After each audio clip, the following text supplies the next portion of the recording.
Good morning, everyone. I just started the live stream on YouTube, and I believe we have a quorum, Nora, so whenever you're ready.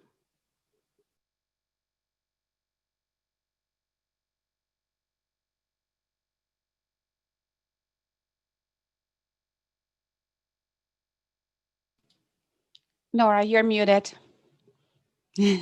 What? I had a great speech. And you Oh, missed no. it. I said, Happy New Year to everyone. Welcome to the January TAC meeting. We made it to 2021.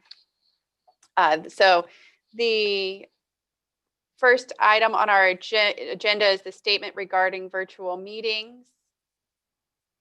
Chet, did you want to cover that? It's been covered. Yes, thank you. We have the statement was included in our packet and is identical to what we've shared in the past. We don't need to read that in person. If anyone has any questions that's on the line with us, we'd be certainly happy to answer those, but we can move on with the meeting unless there are any questions. Thank you. Ms. Mueller, you have certified a quorum, but if you could please do the roll call. Yes, thank you, Madam Chair. Town of Ashland, Chair Amos. Here. Mr. Tucker. Chesterfield County, Ms. Smith. Here. Ms. Walker. Goochland County, Mr. Coleman. Here. Mr. Kilduff. Hanover County, Mr. Vidunas. Here. Mr. Flagg. Henrico County, Ms. Smidler. Here. Mr. Yor. New Kent County, Vice Chair Leduc. Good morning. Here. Good morning. Powhatan County, Mr. Pompey. Mr. Chardine.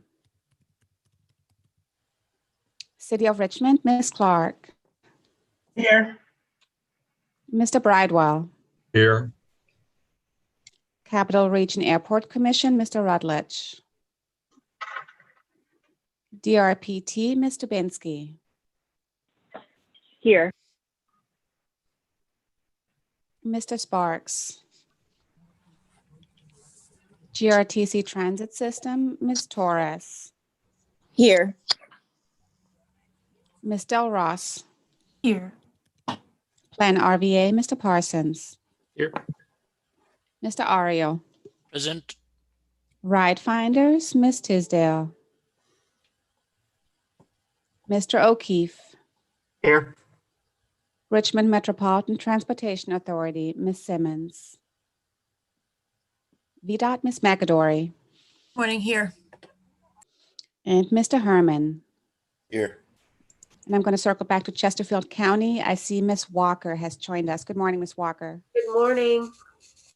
That concludes the roll call for attendance, and I can certify that we have a quorum. Madam Chair. Thank you. So the first item on our agenda is the consideration of amendments to the action meeting agenda. Does anyone have any additions or amendments to the agenda? Madam Chair, this is Chet Parsons. I would like to request that we pull item 9 from the agenda and move that to next month's meeting. That's the Connect RVA 2045 update. Staff is trying to wrap up a couple loose ends and would like another week or two to put that together before we share with the tech. Okay, thank you. Any other changes or amendments? Additions? Hearing none, do I have a motion to approve the agenda with the removal of item 9? Joe Biden is so moved. Do we have a second? Sharon Smidler, second. So we have a first by Joe Vidunas and a second by Sharon Smidler to approve the amended agenda. We don't have to take a roll call vote. If you could just signify by saying aye if you approve the agenda. Aye. Aye. Aye. Aye. Thank you. Aye. Any nays? Aye. Do we have any nays? Moving on to the next item, the approval of the December 8th, 2020 TAC action meeting minutes. Were there any changes to the minutes as presented? Hearing none, is there a motion to approve the minutes from December 8th? Madam Chair, this is John O'Keefe. I'll make a motion. Barb There- Smith, second. Thank you. So we have a motion by John O'Keefe and a second by Barb Smith to approve the December 8th meeting. If you could signify by saying aye, your approval. Aye. Aye. Aye. Any, Aye. any nays? Thank you all. Okay, moving on. The next item is our open public comment period. Did we receive any comments? No, Madam Chair, I did not receive any. Okay. The next item on the agenda is the TAC Chairman's Report. I don't have much transportation related and not as exciting as the Dominion demolition, but the town hall here in Ashland is being demolished this week. So if you'd like something to watch, it should be interesting. The next item on the agenda is the RRTPO update by Mr. Parsons.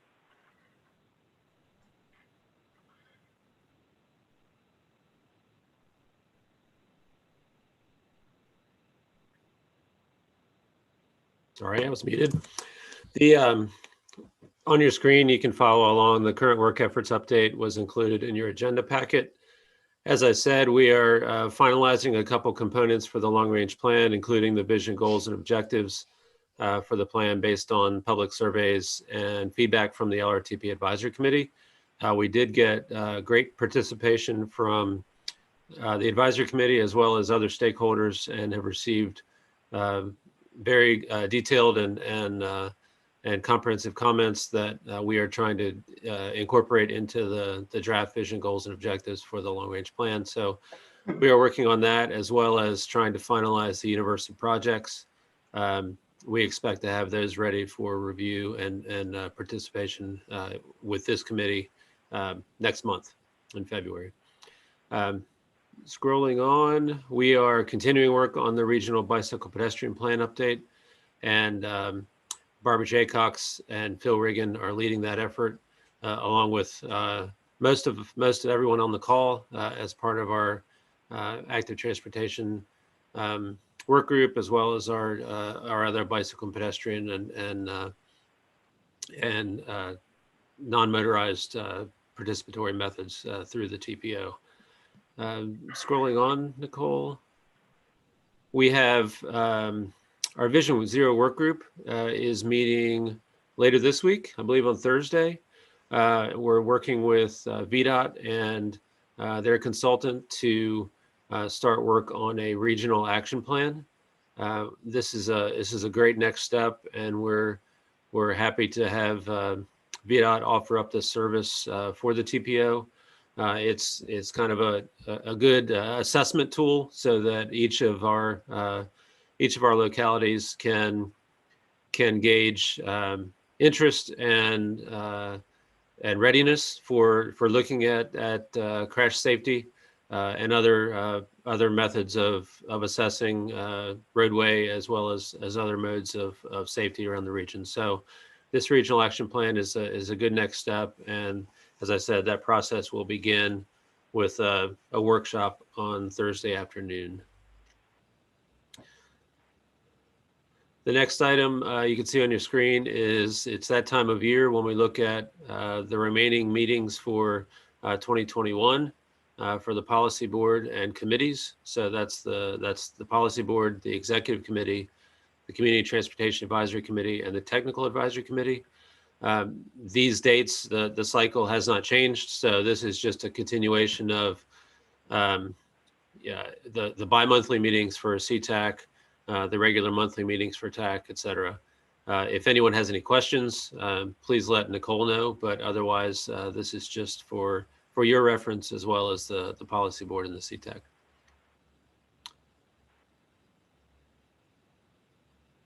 As far as the CVTA, those subcommittees have been working hard. The finance committee has met already in January, as well as the technical committee for the CVTA. The agendas are moving forward for a a regular meeting, although it's late in the month, of the full authority on January 29th. And those, I think for this group, one of the things that is moving forward for approval on the 29th is the choice of a consultant to develop the transit governance report, transit service governance report. And our hope is that following the CBTA TAC yesterday, that the full authority will move that through efficiently, and we will be able to start work on that transit governance report in the first part of February. I believe that's it for the TPO update, unless anyone has any questions. Does anyone have any questions? Thank you, Mr. Parsons. So we're moving on to the next item, the Smart Scale update with Liz McAdory. We know she's still in the weeds of this, but we appreciate an update. Go ahead, Liz. Sure. Thanks, Kelly. Good morning, everybody. So real quickly, I'm just going to do kind of a summary of the applications that we got. Do a quick discussion. So basically, I'm going to be looking for feedback from you all, but I'll kind of go through the process of how we're going to do it. I'll give you guys a quick summary, kind of explain the way that VDOT is going to be addressing the lessons learned, and then how you guys can provide that input. Let's see. So first, Chet, you do have this. Okay. So yeah, quick summary, and then we'll get into the meat of it. So the number of applications we received at the district, well, pre-applications were 96. 91 of those 96 screened in at the pre-app level, so that left 5 that were screened out, and that's district-wide. As far as final applications, we had 78, 59 of which were in the Plan RVA study area. Screened in were 75 of the 78, and 56 of those were in the Plan RVA study area. And then we had 3 total the district screen out. So the total cost of the projects, this is the total cost of the projects, is $956 million. That's for the district. The total Smart Scale request, meaning what was asked to be paid for by Smart Scale funds, was $921 million, and $35 million were leveraged from other funding sources to put toward that 956. I don't recall, because I wasn't here last round, but I feel like that 35 million is higher, but I don't know that for 100%. Just some quick tidbits of information that I think this group is interested in. 40% of the district-wide applications contain a shared use path. There were a lot of fall line trail applications. 40% contained a sidewalk improvement. 30% contained bus shelter improvements. We had 3 new park and ride lots and 2 expansion requests. And we also had 3 of the projects contained standalone bike lanes.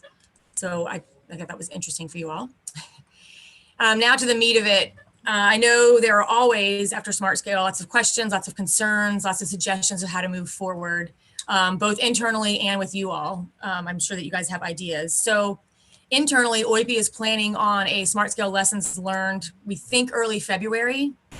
I think it would be a great idea for the Richmond district to not only, we have our own suggestions, obviously, but I think it would be great to take your all suggestions, questions, concerns, etc. So Chet and I talked, and we think the best way to do that, well, actually, let me back up. One of the other things we want to do, and this is, we want to have a presentation to TAC about Smart Scale. So it makes more sense, though, I think, to have the lessons learned presentation so I can give you guys sort of a where we are now, where we're going. In order to do that, I want to have your guys' feedback. So like I said, VDOT and OIP are having their lessons learned early February. It would be great if we could get input from you all of your questions, concerns, and suggestions by like February 1st, that's a Monday, and I can take all those along with all of our district questions and concerns. So this is a really short presentation. Basically, the ask is for you all to go home, think about all the things that you like and dislike about Smart Scale, how you'd like to change it, and don't hold back, and send that information to Jake and I by February 1st. And then after that, and after we do the internal lessons learned, I'll come back and we'll probably bring OIP to the table as well and have a presentation to TAC where we can really get down to the nitty gritty and answer some good hard questions. And that's all. Sorry, Chet. Thank you, Liz. Are there any questions for Liz or comments?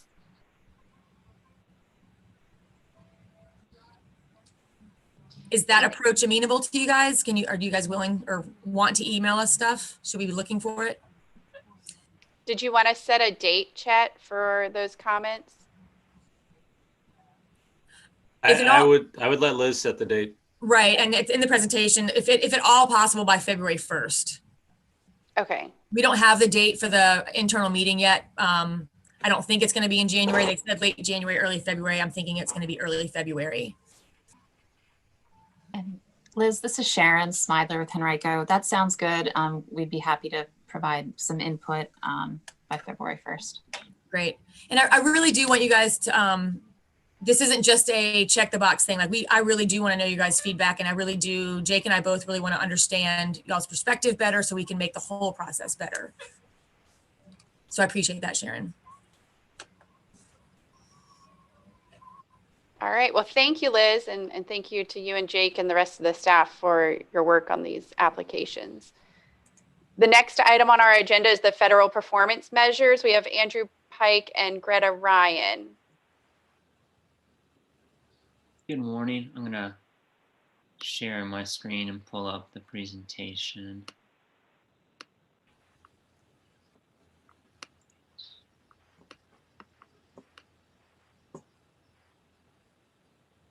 All right, can everyone see that okay? All right, thank you.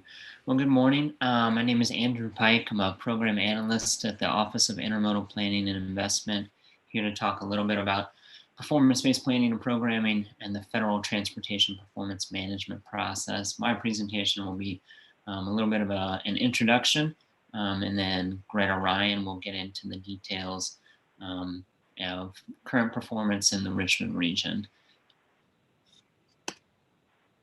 Just want to run through this agenda with you all today, so some of you may be more or less familiar with who OIP is and what we do, so just quickly hit that.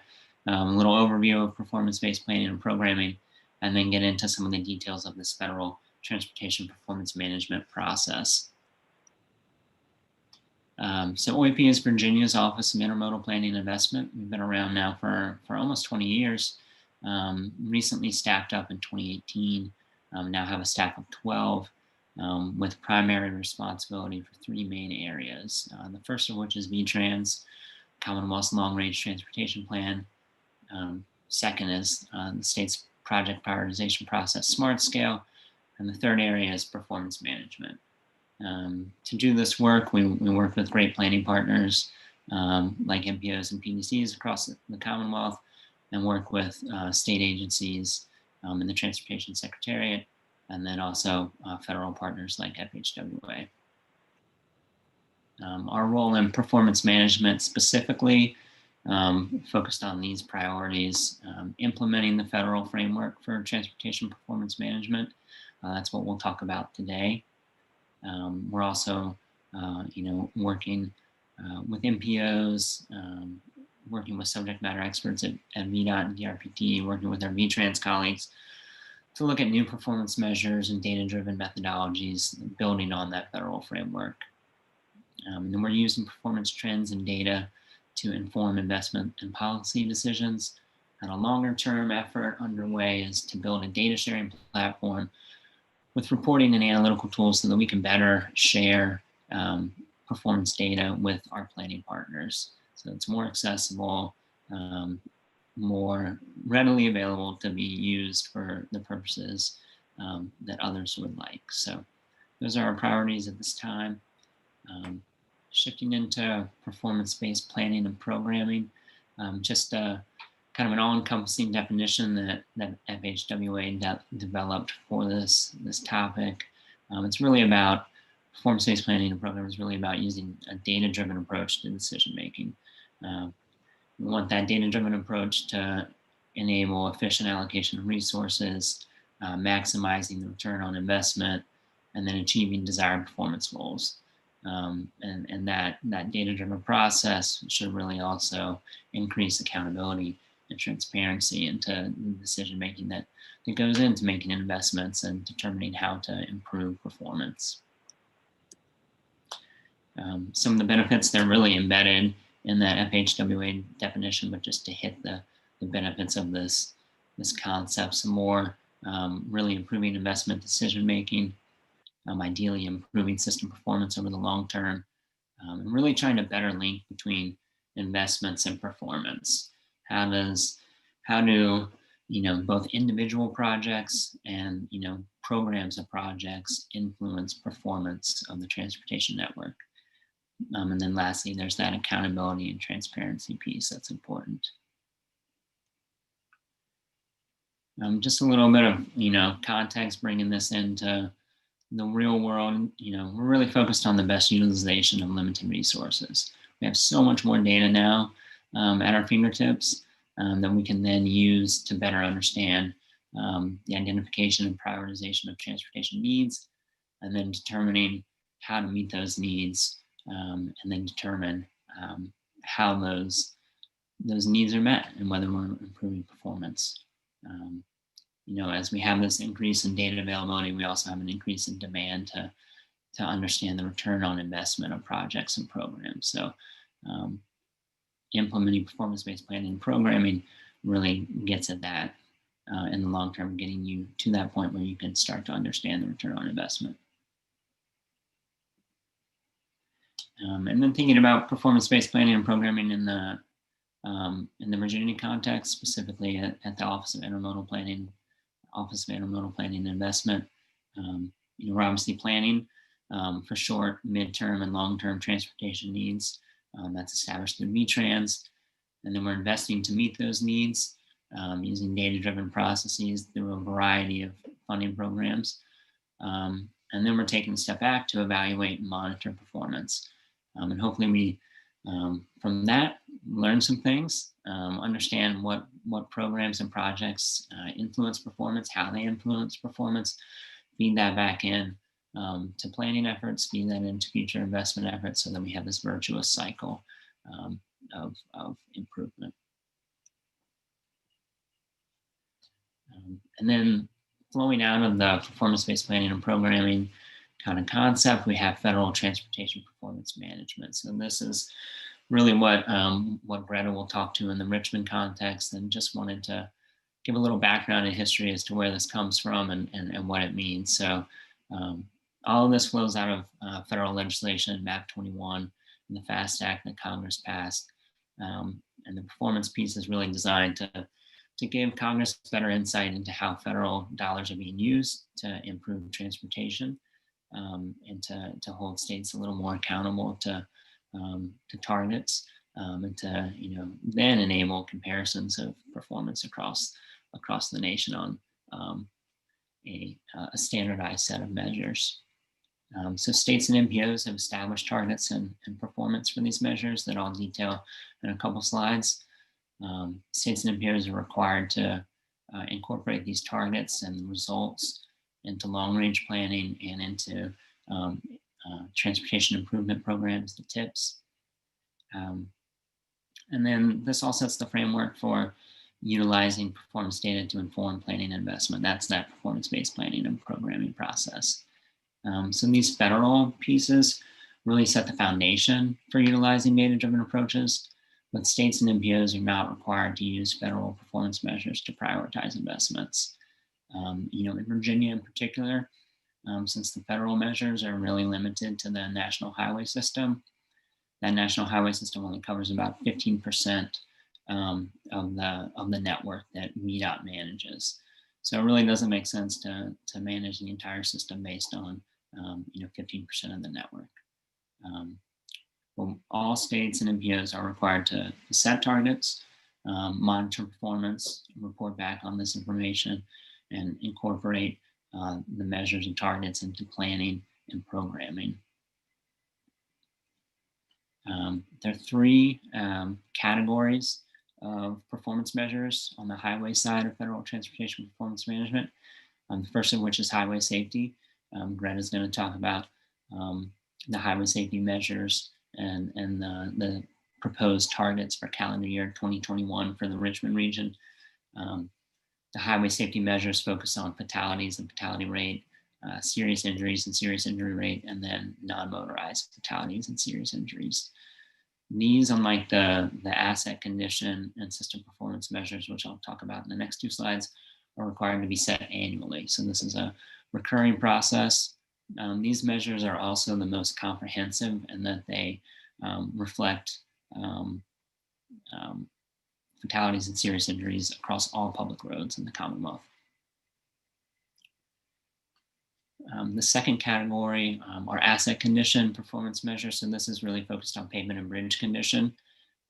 So the percentage of deck area of bridges in good and poor condition, and then pavement in good and poor condition as well. So the state has set 2- and 4-year targets for these measures, and the MPO set 4-year targets for these. And the final category, the third category, is system performance measures. So this is looking at reliability of the interstate and non-interstate NHS. So, you know, how reliable is my trip from home to work? My trip is very reliable these days as I walk from the kitchen to the playroom or the office. But, you know, one day in the future, I'll be, you know, getting on the downtown expressway again and know to bucket a couple extra minutes to get through with my Easy Pass and get down to 7th and 9th Street. But, you know, it's really focused on, you know, how reliable is the network? What kind of pieces of recurring congestion or non-recurring congestion are impacting trips? And then truck travel time reliability. This is a freight specific measure really designed to get at on-time delivery for the freight industry. So it's looking at kind of those extreme peaks in unreliability, comparing the 95th percentile of reliability to the average reliability. And there are a few additional measures in the system performance measures category, but they are required only for Northern Virginia and other large metropolitan areas in the country. So we don't have to worry about those. They do cover congestion, non-single occupancy travel, and then emissions. So where are we now in this process? We're currently in the final year of the first performance period. So the first performance period runs 2018 to 2021 based on calendar years. Like I said, states and MPOs have set targets for this first performance period. You know, recent action at the state level was submitting a midterm report detailing performance over the first 2 years, 2018 and 2019 at the state level. And that mid-period report also offered us an opportunity to adjust targets. And the state did take opportunity to adjust one target, the percentage of deck area of bridges in good condition, due to a variety of factors, including some more accuracy in the data now at this point. So we have a better understanding of the original baseline from 2017. And so MPOs have that same opportunity to adjust targets. And so Greta is going to get into that in her presentation. So like I said, now's the time to adjust targets. Really for the Richmond region, it's that bridge condition target that needs to be looked at. Some other MPOs in the state set more targets of their own as opposed to adopting the state targets. So they have more targets to review. And then as we go through these updates to the bridge pavement and reliability measure targets, there's also the establishment of safety targets underway as well, and Greta will get to that too. And just wanted to mention one more time, you know, where the measures go, how the measures and targets get incorporated into other documents. So that information goes into the tips to try to better link investments to performance, and then also into those long-term, long-range transportation plans. And with that, I'm happy to take any questions or stick around and let Greta present and answer questions later.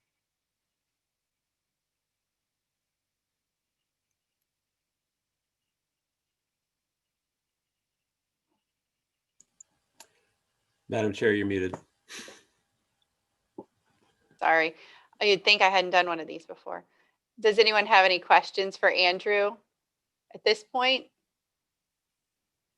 All right, go ahead, Greta, if you want to go over our information, we'd appreciate that. Thank you, Andrew.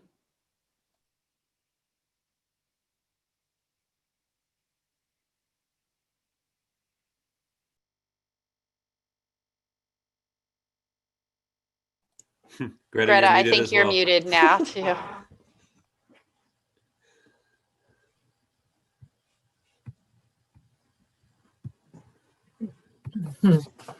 Okay, now you can all hear me? Yes, ma'am. Good to go. I hope. Good. I couldn't unmute and share my screen at the same time. I kind of lose all my controls. But good morning, everyone. And thank you, Andrew, for supplying that background on transportation performance measures. I'm going to really focus solely on our submittal letters and our performance measures, which we are submitting to VDOT and OIP. So in your agendas, beginning on page 12 and continuing to page 17, you'll find the 3 letters the TPO board is required to submit to OIP and VDOT to fulfill the federal transportation performance management regulations, which Andrew has just outlined. The safety submittal letter is due to VDOT by February 21st, and the system performance submittal letters are due to OIP by March 15th. And the action by TAC is requested today to recommend the submission of these letters by the TPO Policy Board. The Policy Board will then take action on the letters on February 4th at the Policy Board meeting. The safety performance measures, which are being submitted to VDOT, are based on rate reductions, which were established by a TAC safety performance measures work group back in 2017. And the guiding principle of the work group in setting these targets was to achieve 0 fatalities by 2040. And the RRTPO has submitted these rates annually since they were established back in 2017.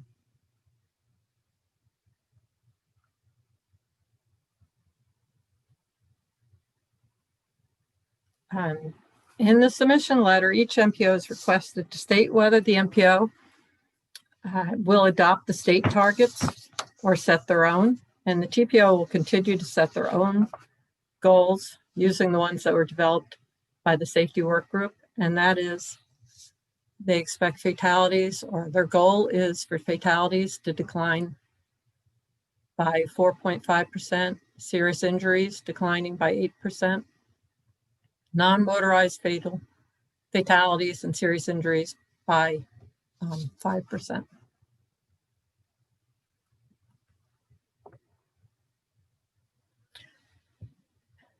Based on these goals, the target values for each of the targets is calculated using an Excel-based tool supplied to the MPOs by VDOT, which was part of what Andrew was discussing too, how VDOT and OIP through this whole process is trying to really coordinate with the MPOs and supply data and tools to work with these data so the state and the MPOs can work together on these targets. Included in the safety tool are 5-year average trendline values. And I've put this information in this slide so that you can see how the TPO's target values tend to align with the 5-year average trendline value as compared to if we had used VDOT's targets for safety. The midterm submission letter to OIP for asset condition and system performance consists of 9 performance measures. And in 2018, when the targets for these measures were originally approved, the TPO had agreed to adopt the targets set by OIP and VDOT. Detailed data on these targets are developed by OIP and are shared with the MPOs in order for them to track yearly performance, and it aids in programming decisions. MPOs can use this data to review their ability to achieve the targets, but they won't be penalized for missing any. The TPO's performance in years 2017 and 18 and 19 met the target set by VDOT for all performance measures, excluding the ones for bridge condition and 1 year when the pavement in good condition fell slightly below the target.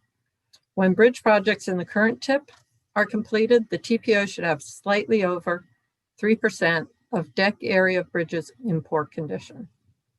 So in one area where we're not meeting the targets, we're going to be getting pretty close. The percentage of deck areas in good condition, as Andrew alluded to, that's in a harder area to hit. The TPO has about 75% of their bridges in fair condition. So we have to move some of those fair bridges into good in order to be able to hit that target.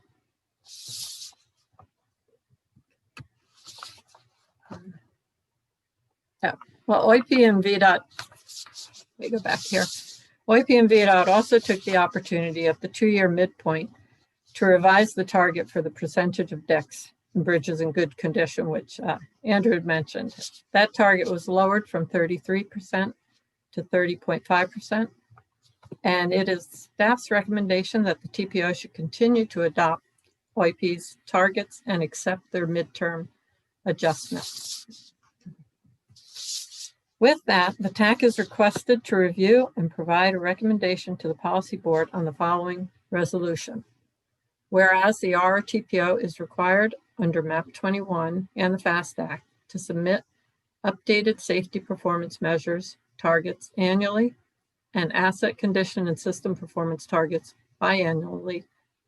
Therefore, be it resolved that the RRTPO policy board submits the following letters. The annual submission of RRTPO safety target letter to VDOT as required by federal regulations, the biennial submission of RRTPO asset condition and system performance targets letter to OIP as required by federal regulations, and a submission of asset condition and system performance target adjustment letter to OIP as required by federal regulations. If there are any questions, I'll also be happy to answer those. Are there any questions for Andrew or Greta? Sharon, did you have something? Go ahead. I did have some questions. I'm new to this process. This is Sharon with Henrico. I agree with trying to improve the safety and setting goals. And I was trying to figure how the percentages were determined. And what I heard you say, Greta, was they were set by a safety work group with the TPO. And I just was curious who served on that. I wasn't familiar with that work group. I was wondering if you could elaborate. I'm sorry that I don't have the names. I don't remember. They were, I don't believe they were actually TAC members, but they were reported by TAC and they were from the jurisdictions. Okay. And but what I heard you say is where that work group got the percentages. Was it followed the 5-year average trend line? And so that's why they were more stringent than the statewide goals, correct? No, at the time, VDOT Safety Division held many meetings and they were explaining the ideas you could use behind setting these goals. You could go with a trend line, or you could do a trend line, then look 5% above or below that line, or you could even just adopt your own idea of to be very aggressive, or you just more like aggressive goals. So we chose to try, the group aimed for 0 fatalities in 2040, just so that we would have these very high goals to put before people, because we felt it was better to speak to that and get the conversation going.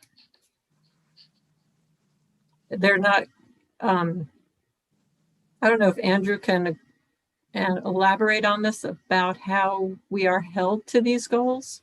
They're really reporting.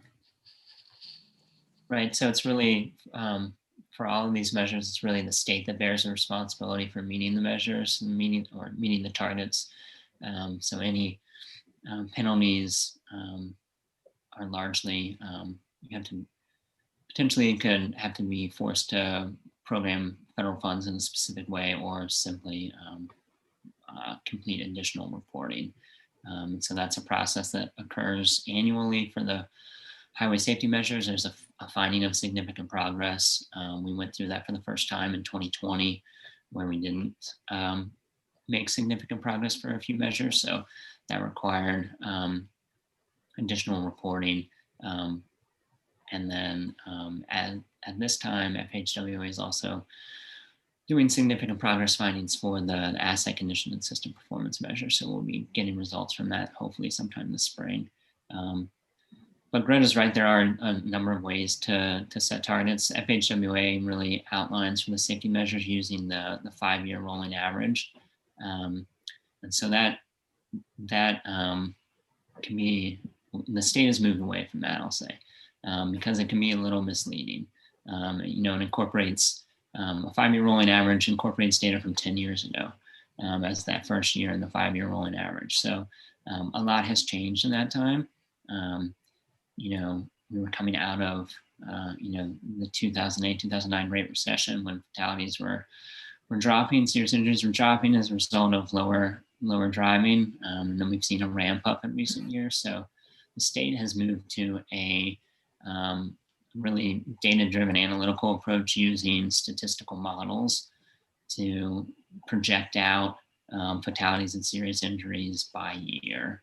And so the state has actually set realistic targets for fatalities that have actually shown an increase based on the underlying trends and you know, growth in BMT, and so these models then kind of incorporate all these independent variables, and then we put in expected reductions from the programs, from the projects that are being implemented and completed. So that information will be updated annually at the state level. We'll continue to update those statistical models, and I'm happy to share more information on the variables included in that if that's helpful. But MPOs do have the ability to set their own targets for highway safety, and the Vision Zero goals that some MPO regions have certainly factor into how to set targets for these safety measures. And I'd also like to say we were trying to be, the work group was aiming to be rather aspirational, and they were not really having a Vision Zero policy. They were just being more aspirational, looking towards 0 deaths by 2040. Thank you for the additional clarification. Are there any other questions for Greta or Andrew? Nora, this is Barb Smith. I had a question. Go ahead, Barb. So the letters are just setting the target. Yes. Yeah. For both safety and asset management. Yeah. Yes. And the third letter is just agreeing with the change in the bridge condition rate that was set since we had, I think we were required since we had agreed to the state targets. So the safety committee that met, they met like a long time ago, right? Yes. In 2018 or 2017. Okay. So we're just using what they decided back in 2017. Mm-hmm. Okay. Nora, I have a few things, Go ahead, Joe. Thank you. and I apologize. I have construction literally right outside my window. So if, is it possible to pull up the first letter, the safety letter to Mr. Corey?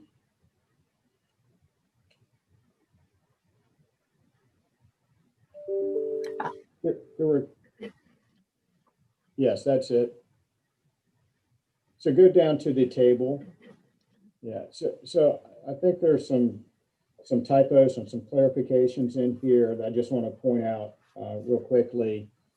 The VMT, I think you want to include a plus sign to be consistent there, assuming that is a plus in the lower right. Do you see that? Yes, that would make it consistent. Yes, okay. Right under the title future target, the second sentence, I don't think that was really intended to be in there. I could be wrong.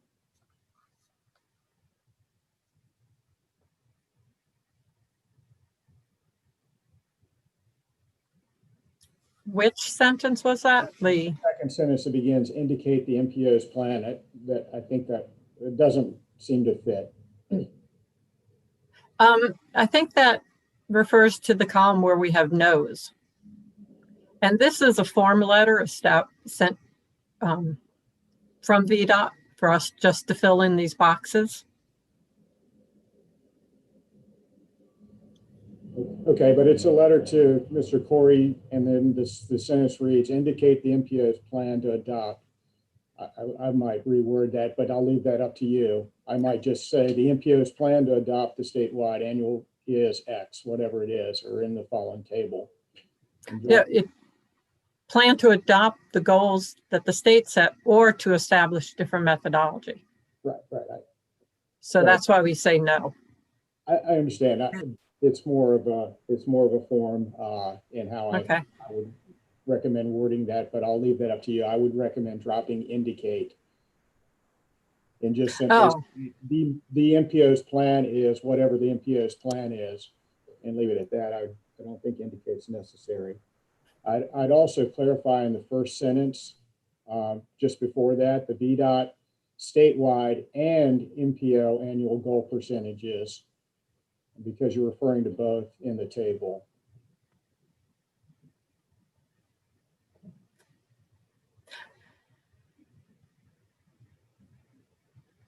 So it says the VDOT statewide annual goals and the DMT are provided in the table. Well, actually, you're providing the MPO goals as well.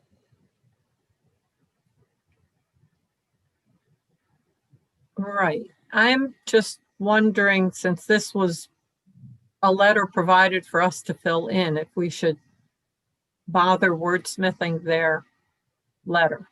I think those sentences were intended as instructions more so than Yes. words that were supposed to be in a letter. They're just giving us instructions for how to deal with this future target annual percent changes. We'll clean it up. And this is a question, and it essentially, just to clarify, so I understand the asterisk statement. So is this table represents the 2020 5-year averages? So it gives the time frame, but it's not clear, and I'm only presuming that those averages were for the year 2020.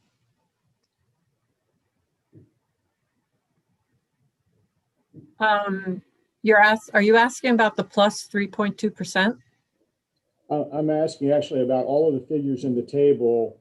So the footnote says it represents a reduction in the 5-year averages for each year from 2019 to 2021. And so I'm just trying to understand that statement. Are those figures in the table for actually year 2020?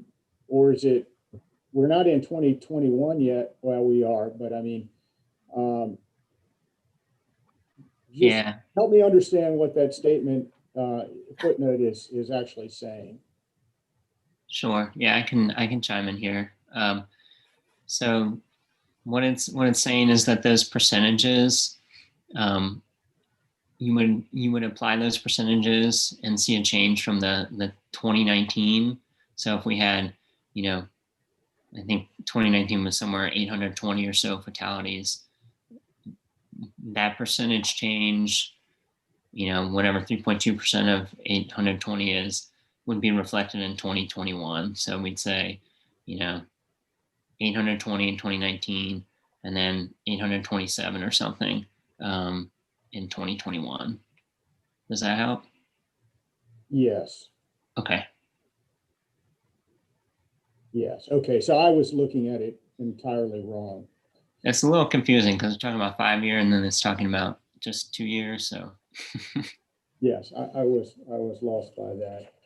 And just one more, if we can flip to the next page.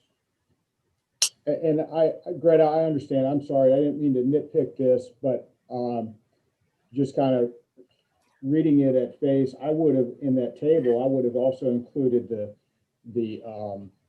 rates, at least. I think it's probably understood that the fatality rate is based upon 100 VMT, 100 million miles of VMT, but it's not stated there.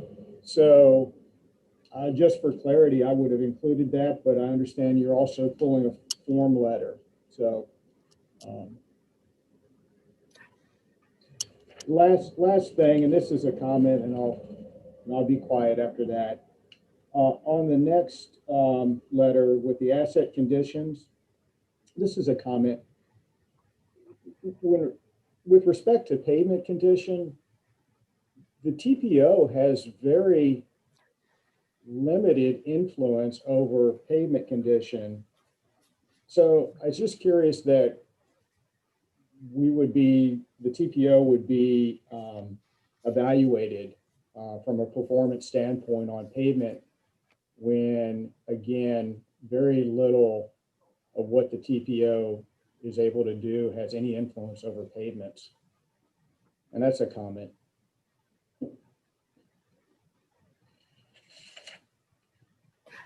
I'll also comment on that. I think I'd agree with that. It is just giving the TPO even more information, so we can use data behind that if we want to know about. These are the federal performance measures, and so we are required as the TPO to set targets.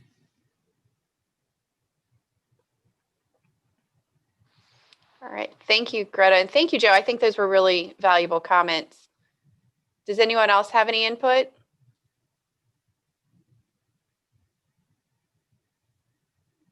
Okay, not hearing any. We are requested to take action on this item.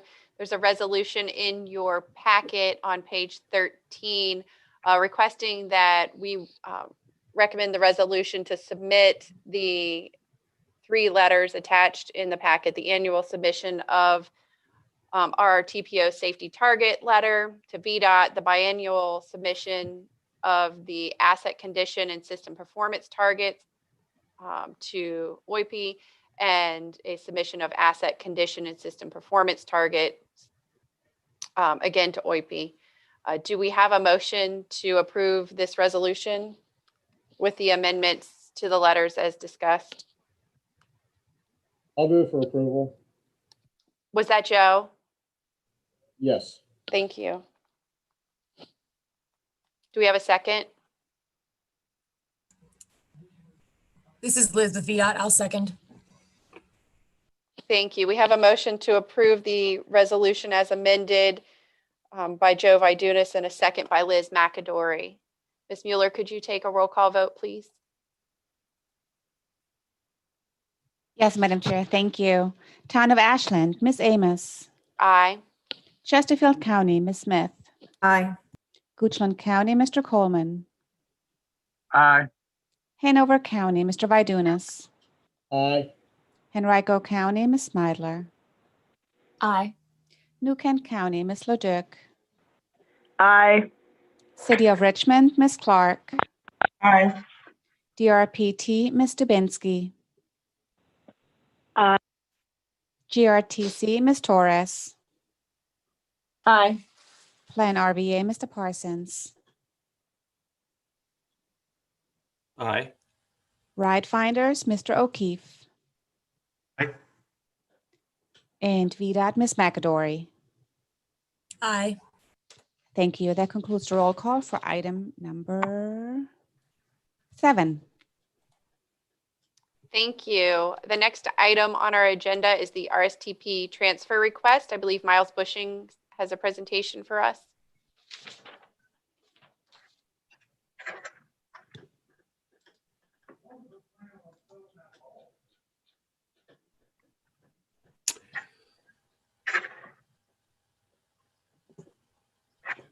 Miles on here? Madam Chair, if it's okay, let's go on to the next item and I'll check into this. Okay, thank you. I don't see them on our list. So let me go back to my agenda. So we are skipping item number 9. So the next item on our agenda is transportation agency updates. Ms. Dubinsky with DRPT, would you like to go first? Yes, let me go ahead and start my video too, so you all know I'm actually here. I apologize for my background as well, or my background noise. My daughter is currently virtual learning. I have a few updates for the TAP today. First, starting with our 6-year improvement program, the CTP approved our FY21 SIP update on December 9th. That is available currently on our website for anyone who's looking at it. We have been noting that this is still a document for only a single year of allocation, so it doesn't include 5-year capital or operating. You'll be able to see those moving into our FY22 SIP. Also talking about FY22, I think I mentioned at last month's meeting that we had opened our application cycle for FY22 grant programs. Right now, we are still accepting applications and it will remain open through February 1st. If you have any questions about any of our grant programs, in particular about special programs like technical assistance, demo, or intern programs, anything of that nature, please feel free to contact myself or any of your DRPT contacts, and we'd be welcome to help you with any questions or technical assistance. Another item that we wanted to provide an update on is the federal COVID relief bill as it pertains to transit and rail. The bill gives about $14 billion to transit agencies. This is using a modified Federal Transit Administration formula allocation for our urban and rural systems, and this is going to be eligible for any operating and capital expenses that are related to COVID-19, and it has no expiration date. So this is very much similar to the eligibility for the CARES Act that was provided earlier in 2020. Unlike the CARES Act, though, an urban transit agency cannot receive a total cumulative funding. So in this case, what you receive from your CARES Act plus what's being provided in this COVID relief bill in excess of 75% of your operational expenses in 2018. And this is defined according to the National Transit Database.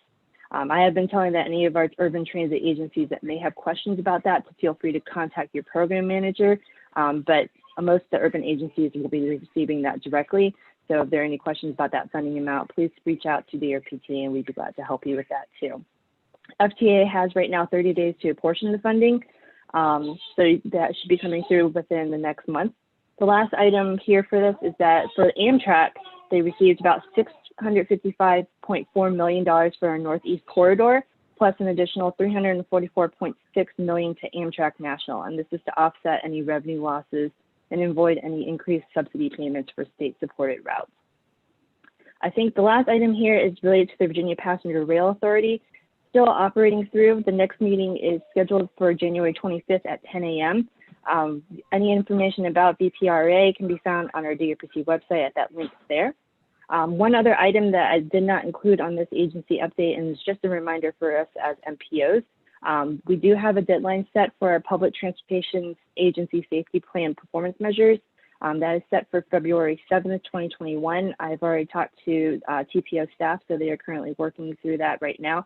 But this is just a reminder that we have those deadlines. And so any of our tier 2 agencies that opted in with the statewide program, they have already had their statewide targets established, but any tier 1 agencies, in this case GRTC, they had developed their own performance measures, and you will have to coordinate in order to have that established. But I wanted to provide that other reminder here for my update. And that's all I have for my update today. I'd be glad to answer any questions. Thank you. Does anyone have any questions? Comments? All right, next on our list is Ms. Torres with GRTC. Good morning, this is Adrienne. Just a quick update, our board meeting is scheduled for Tuesday, the 19th at 8 a.m. if anyone wants to tune in. Second, Chet had mentioned that progress was being made on the several CVTA efforts, and one of them the GRTC is working on is the consultant for the Regional Public Transportation Plan. We have it tentatively set for our core design workshop for starting in the afternoon of the 19th, and it will continue through the 22nd And I will send the invite to Chet, but if anyone else wants to participate, we do encourage not just those in the public transportation working group with the MPO, but if any other jurisdictions also want to participate, we're going to look at our network and kind of redraw lines, looking at it from preferences from everyone. So again, I'll send that to Chet to send out to the group. That's it. Thank you. Anyone have any questions? Okay, next on our list is ride finders. I believe Mr. O'Keefe is here with us. Yes, ma'am. Thank you, Madam Chair. Ride Finders, we're working on an outreach survey to employers for a collaborative telework project, potentially scheduled for March. We're continuing to work closely with our van pool vendors as some of the businesses have had employees slowly returning to work. We're continuing to use multiple social media platforms to engage with the community and build partnerships. And we're working on the FY22 state aid grant from DRPT. And those are just a couple of the updates that I have, Madam Chair. And Ms. Mueller, if you want, I can email those to you. Oh, I'm sure that's very much appreciated. I'll email those to you, Ms. Mueller. Thank you. Yes, ma'am. Thank you, Madam Chair. The next one we have is from VDOT, Ms. McAdory. Yep, okay. So the CTB meeting, and Tiffany covered some of this. CTB meeting in December, relevant to VDOT information items. There was a Smart Scale Round 4 presentation at that time. It was a status update and as well as presenting projects that were likely to be screened out. Also the December CTB meeting, the CVTA MOA was presented to the CTB as they have to allow the commissioner to enter into that agreement. So that was done. There's a presentation on urban maintenance street payments update. I know that might be interesting, especially several of our localities. That will be interesting. If you guys want information on that, let me know. There was also a presentation on the FY21-22 revenue sharing application cycle.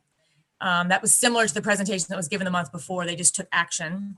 And then, as Tiffany said, there were DRPT and there was also VDA updates to the SIP.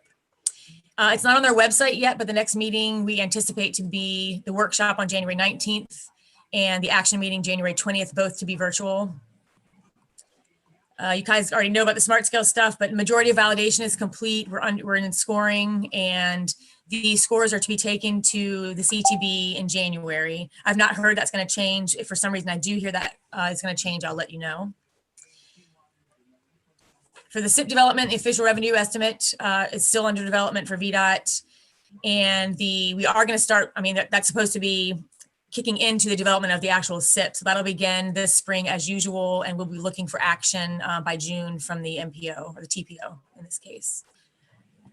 For studies for the 95, 85, 64, and 295, there's not really been any additional products. They're doing stuff. They're tweaking project recommendations and working with Secretary's office.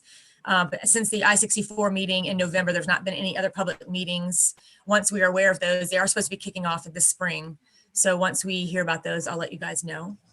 And there are currently no public meetings scheduled for the TPO study area.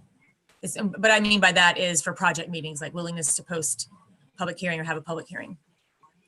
And unless there's questions, that's all I have. Thank you. Are there any questions? Comments? We've got a quiet group today.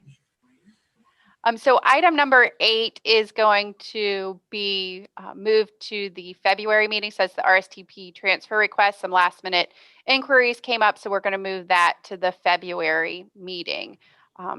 So with that, we're moving on to future meeting topics. Those are included in your packet on the last page, page 22, the TPO project prioritization process, federal performance measures, RSTP and CMAQ update, smart scale update, Connect RVA 2045 updates, bike ped plan updates, continual CVTA updates, and complete streets guidance. That'll come in March. And then the 2 items that we moved this morning to the February meeting. Do we have any other questions or comments this morning? Any TAC member comments? Okay, not hearing any. February 9th is our next meeting, and we'll go ahead and adjourn. Have a great day, everyone. Thank you very much. Thank you.